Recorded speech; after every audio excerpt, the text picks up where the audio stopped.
The Toltec teachings. The story of mystery, of power, of man. What you're about to see is only one minute portion of the Toltec tradition, a system of teaching which has always been strictly oral, and therefore has never before been publicly revealed or notated in any physical form whatsoever.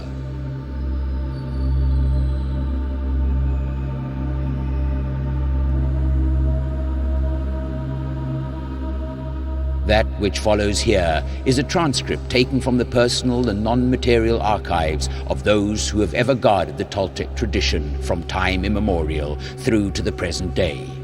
They who are called Nahals, the leaders of the warriors of freedom.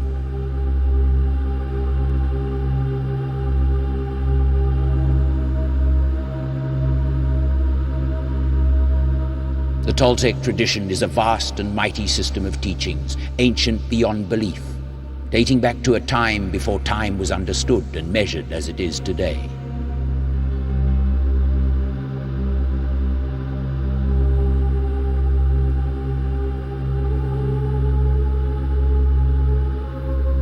To a time when this planet had not yet come into existence. A time when mankind was not yet what it is today. Because this mighty tradition is in fact the natural heritage of man by virtue of divine birthright, and because the great wheel of evolution has now brought him to the point where he is capable of being instructed in the proper and wise use of his heritage, the Toltec warriors have, in accordance with the sacred trust bestowed upon them, returned from their long voluntary exile from society, in order to impart to man his divine birthright.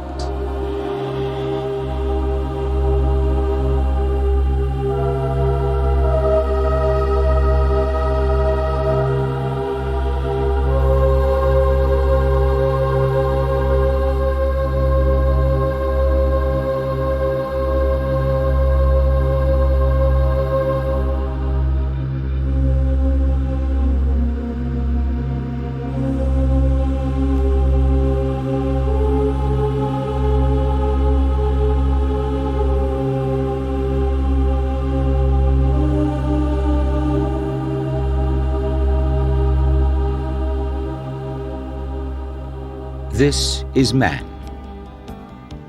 Man in his daily life. At work.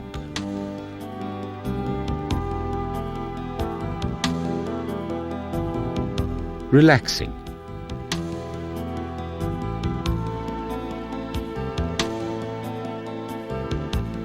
At home.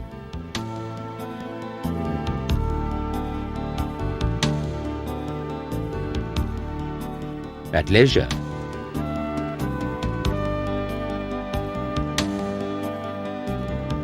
In recreation.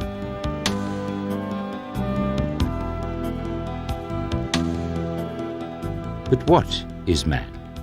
Who is man? From where does he originate? What happens to him after death? What do we really know about man? That human being scientists have called Homo sapiens. Homo sapiens. A name Toltecs agree with fully. A most apt name for that unique creature of the universe. Homo, man. Sapiens, wise. Homo sapiens, wise man. In Toltec terms, this would be man of knowledge, or quite simply, Toltec.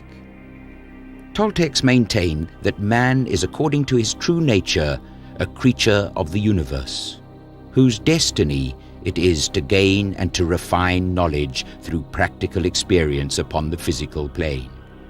In other words, it is man's destiny to become a man or woman of knowledge.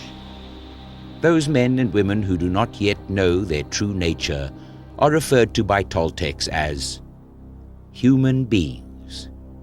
By contrast, those who have come to understand their true heritage and nature are referred to as Toltecs, men and women of knowledge. But what does this mean? What kind of creature is man if it is his destiny to acquire knowledge? One of the fundamental beliefs in Toltecs is that all true knowledge is gained only as a result of practical experience.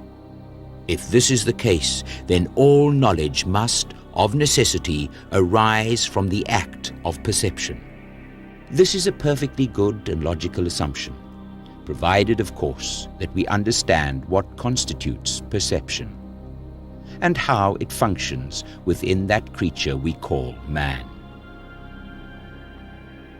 Their knowledge of perception has been of paramount importance to all Toltec warriors since time immemorial, and it is today their special gift to mankind.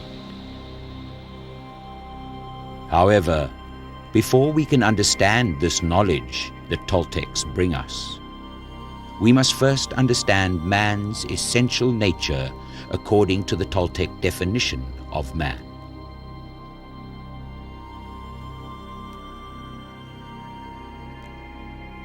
This is man's physical body, the only part of man which is visible. But man is much more than just his physical body, even upon the physical plane. Although it cannot be seen with the physical eyes, man's corporeal body is encased within a cocoon of electromagnetic force, its length being the height of the man with his arms raised above his head, and its width being equal to the arc described by the man lowering his arms. This cocoon is in reality egg-shaped and shines with a dull white light. It is called the luminous cocoon of man. This electromagnetic cocoon of man is composed of an infinite number of energy fields resembling strands of light, each one not much thicker than a cotton thread.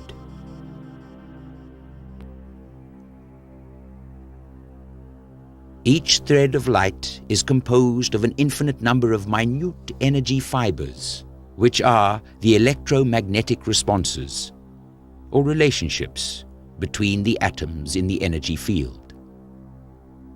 Remember, these energy fields are not material as scientists understand matter today, for they consist of light which cannot be seen by the human eye.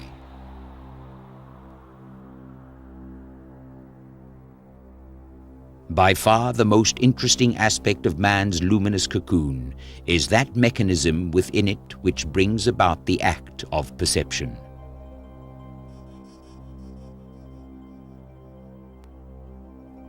Located on the surface of the cocoon, approximately level with the shoulder blades, and opposite the center between them, is a point of brilliant white light, roughly the size of a tennis ball.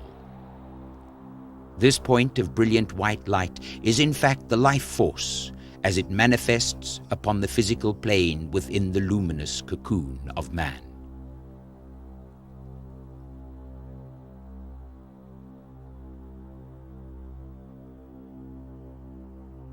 The life force is in itself also electromagnetic and has its own inherent awareness. It is this inherent awareness that is seen as a brilliant white light.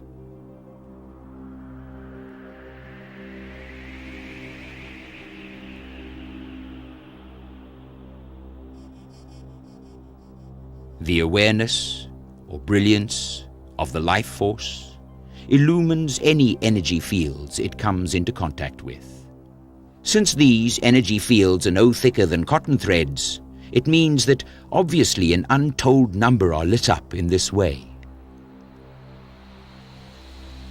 Man's luminous cocoon is in fact an exact replica of the universe in miniature form. And therefore, the universe itself is also composed of an infinite number of these same thread-like energy fields, encased within that sphere we term the manifested universe.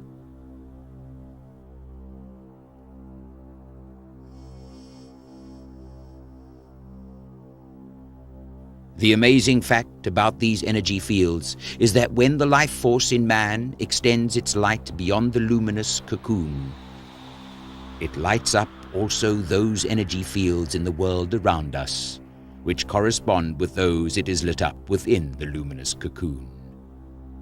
When this happens, the energy fields outside the cocoon are aligned with their corresponding energy fields inside the cocoon.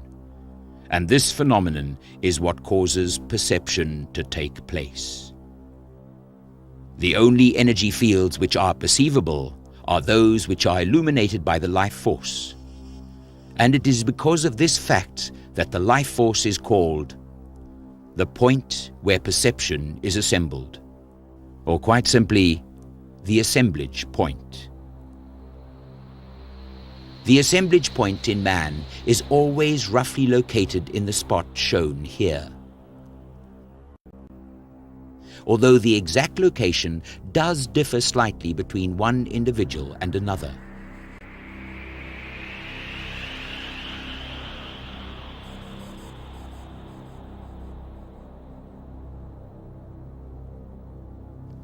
The assemblage point, which is really the life force, is connected to 5 centers of electromagnetic activity found along the physical spine of man, and to a further 2 located in the head.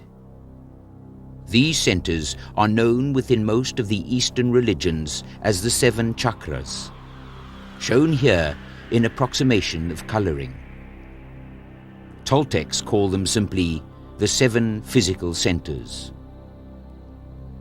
These 7 centers of electromagnetic activity control the nervous system within the physical body of man, and, as such, determine not only emotional responses, but also the formation of thought patterns.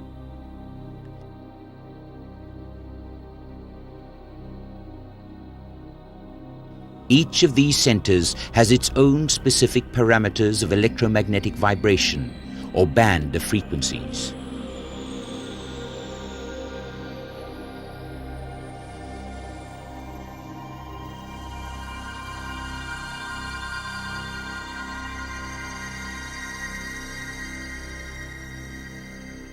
It is quite awesome to see how perception takes place in practice. Consider only 8 of the thousands of energy fields lit up by the assemblage point. Now remember that in extending its light into the surrounding world, the assemblage point will light up the energy fields which correspond with those inside the cocoon, and therefore bring them within the scope of perception. Every individual will have his or her own preference for the exact sequence in which these energy fields will be aligned. Such a preference is determined by the manner in which the individual concerned perceives the world and his circumstances in life. Obviously, this is very much dependent upon his level of awareness, the way in which he thinks, and how he responds emotionally to the world in general. This preference is called a view of the world, and it is also this view of the world which therefore determines the exact position in which the assemblage point will be located in any particular individual. The reason for this is that human beings are creatures of habit, and as such will always align the same energy fields in the same sequence, until such time as they learn the meaning of choosing at will a different alignment. However, until man has learned this, the assemblage point is, to all intents and purposes, firmly fixed in its location, and is therefore unable to move into a different alignment. This alignment, which is dependent upon the individual's view of the world, could be any possible permutation. For example, in one individual, it could be A to A, B to B, C to C. In another individual, it could be A to B, B to C, C to D. Or A to C, B to D, C to E.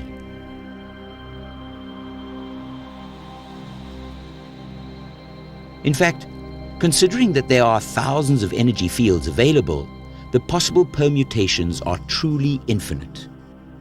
It is this alignment of energy fields which is termed the act of perception. Obviously, the content and the quality of this perception are totally dependent upon the precise manner in which the alignment has taken place. Since this perception is the result of an alignment having taken place, and this is experiential, it is this which constitutes knowledge. Pure information, being only theoretical, cannot bring about such an alignment. It is the cornerstone of the Toltec tradition that this knowledge is not merely a hypothetical abstraction, but a very real force, which under certain conditions can actually be measured. It is a neutral force which can be used in whichever way the individual chooses. But regardless of how the individual may use it, it always engenders within him or her the will to act. Toltecs have consequently termed this force the will to act, or quite simply, will.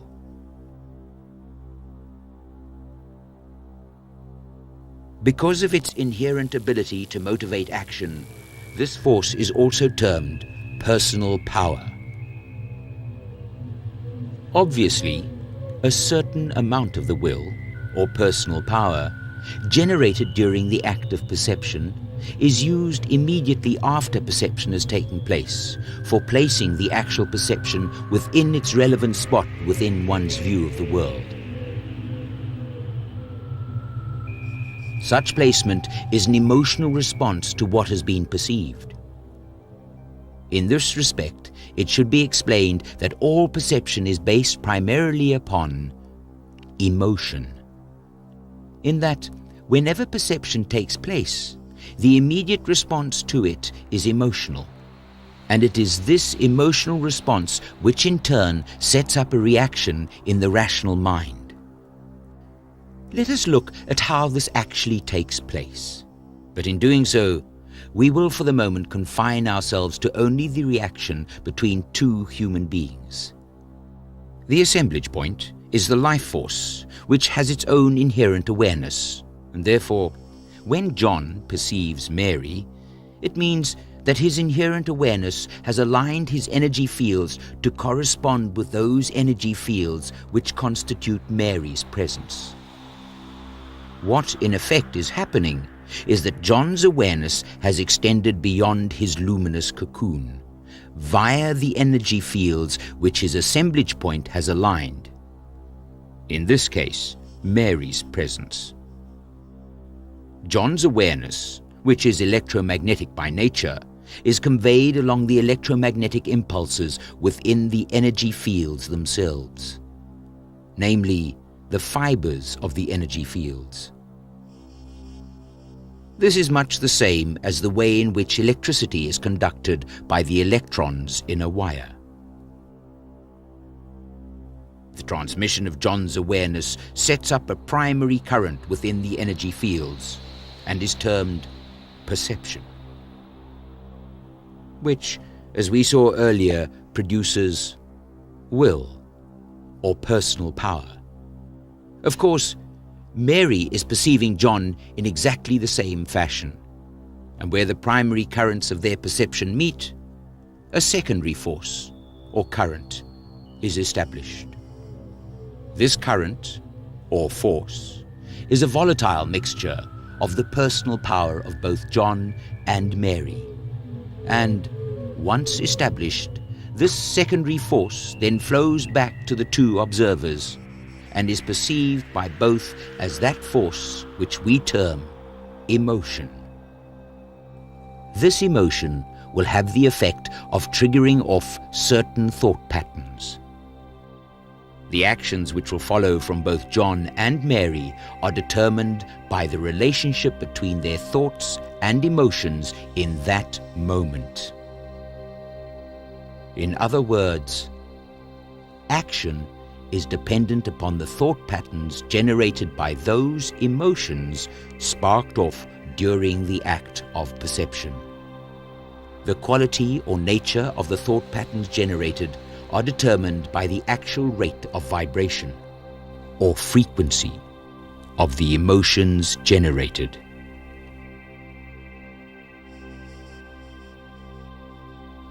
Remember that within the physical body of man are 7 spheres of electromagnetic activity, which control the nervous system, and as such determine the quality of emotions and thought.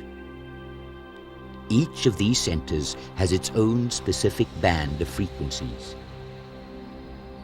And any emotion generated during the act of perception is automatically directed or channeled to the center into whose frequency that emotion falls. A most interesting phenomenon occurs when the two individuals concerned experience the emotion generated by the act of perception as being particularly powerful, even if only in a relative sense. Because the fibers composing the energy fields are in fact only electromagnetic impulses, or the interrelationship between two atoms, they are naturally very fragile and easily displaced. Therefore, when the primary currents established by the awareness of both John and Mary meet, the interaction between them can, for whatever reason, sometimes be extremely violent. When this happens, the emotion generated by the secondary current will also be violent and overcharged.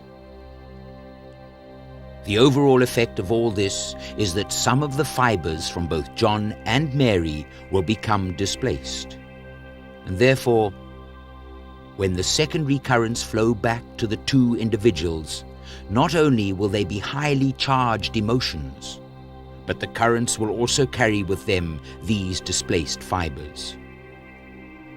As a result, Mary will inherit some of John's fibers, and vice versa. It is due to the presence of such foreign fibers within a person's luminous cocoon that such a person can be permanently affected by a particular incident. A point of great importance to Toltecs is the fact that man does have the ability to move his assemblage point to any other position on the surface of the cocoon, or into the interior. Obviously, when this is done, totally different energy fields will be illumined, and this in turn will assemble a completely new view of the world, yielding levels of perception which were never before possible. Such new levels of perception are technically referred to as altered states of perception. If the movement of the assemblage point is small, there will not necessarily be very much difference in the way in which we perceive the world around us. But if the movement is big enough, then the world as we perceive it actually vanishes, and a completely different world is perceived. This is technically termed assembling a new world. Such a new world is in every possible respect just as real and as tangible as the existing world we normally perceive. A technical point which should be cleared up here concerns the movement of the assemblage point. Technically speaking, there is a difference between what is termed a movement of the assemblage point as opposed to a shift of the assemblage point.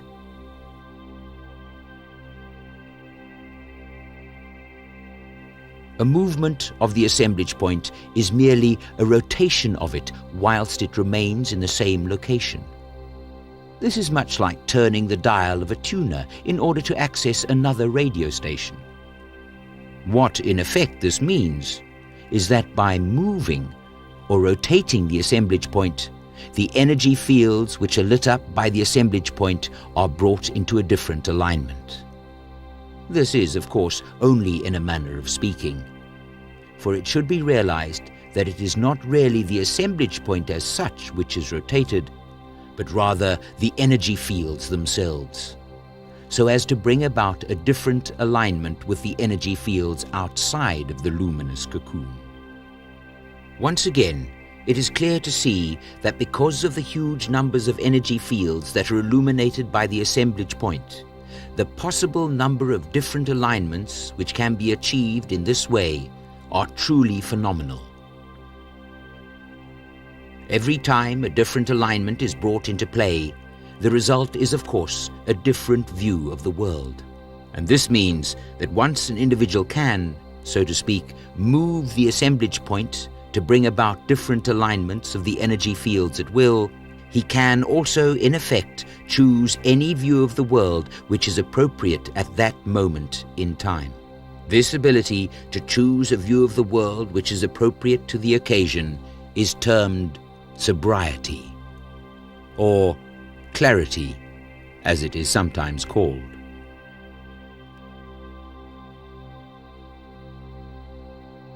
The normal or usual location of the assemblage point is what defines that level of awareness generally referred to as normal awareness, or technically as the first attention.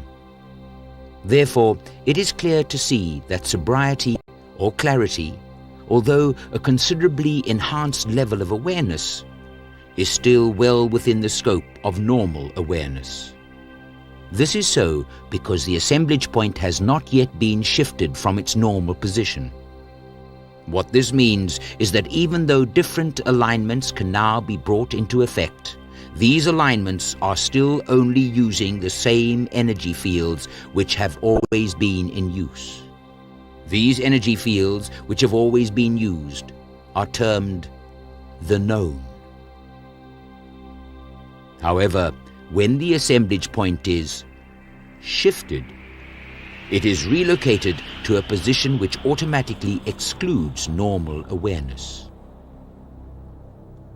Whenever the assemblage point is relocated, the resultant perception is not only an altered state of perception, but it also means that energy fields which have hitherto been unknown are now brought into alignment. Such an alignment beyond the confines of normal awareness is termed the second attention.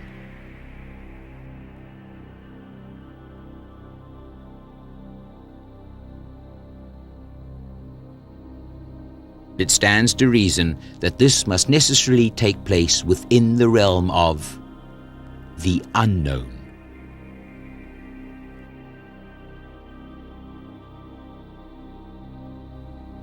It is their ability to achieve sobriety, or complete clarity of vision, that has earned for Toltecs the reputation of being masters of wisdom.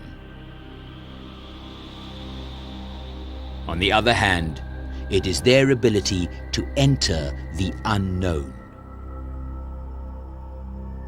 and to bring back into the known world knowledge accessed there that has earned for them the reputation of being sorcerers.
At the end of time, as man has come to measure time, Atul, Lord of that world called Earth, will send forth a call to all the leaders of mankind, instructing them to bring forth the fruits of their labors.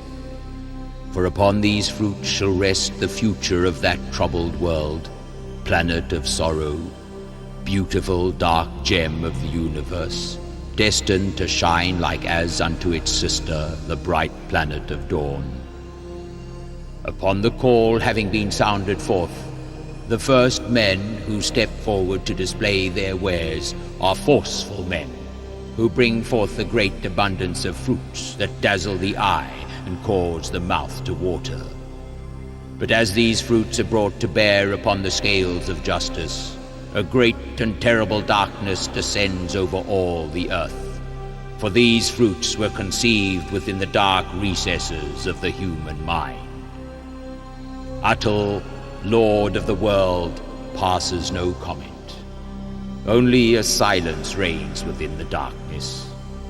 Time passes, and although the fruits harvested by the leaders of mankind are in great abundance, yet men starve on every hand, faces contorted with the bitterness of the fruit, eyes glazed over with the hopelessness of despair. When the great and terrible darkness has become as unto the night, and when yet more leaders step forward to offer the fruit of dread and death, then from out of the darkened valleys of the land emerge a few men to address the Lord of the world. Lord, they speak in unison. We are travelers who come from the valleys in the east, the west, the north and the south. We are but 7 small bands: the lions, the elephants, the tigers, the bears, the foxes, the wolves and the dragons. We come empty-handed, O Lord, for we have naught to offer other than ourselves. But in our many travels we have seen the sacred fount of life, to drink from which is never again to want for nourishment. If it pleases thee, O Lord, we will lead the people there, for here they will all starve to death. Do as you deem wise, answers the Lord of the world. Bowing in silent acknowledgement, the men turn to face the world with open hand and open heart, then beckoning all to follow. They turn to show the way, to set the pace. Some of the people follow immediately without a word. Some hesitate, confused. Some grumble in discontent. Some openly resist and sit down to remain and starve.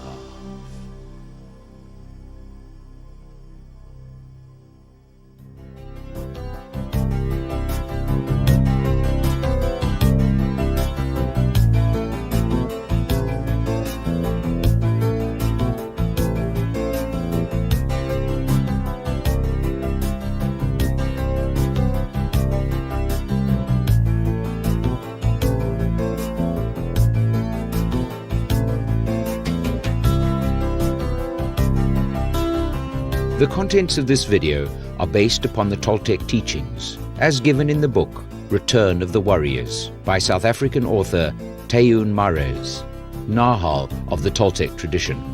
Return of the Warriors will introduce you to the history and the teachings of the warrior's path, and will show you how men and women over the centuries have used these techniques to uplift and transform their lives.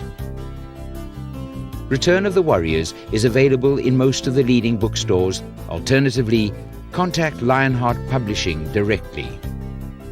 Available from July 1997, Cry of the Eagle, Volume 2 of the Toltec Teachings. For further information on courses and classes offered on the Toltec teachings, contact the Institute for the Study of Man. Available shortly from Susan Emily Productions, Living on the Edge, covering the sensitive but also uplifting concepts of doing and not doing, victim versus victor, knowledge as opposed to information, making a bid for power. Death, the warrior's best advisor. Mediocrity versus impeccability, the warrior's shield. Gifts of power, freedom, and living on the edge.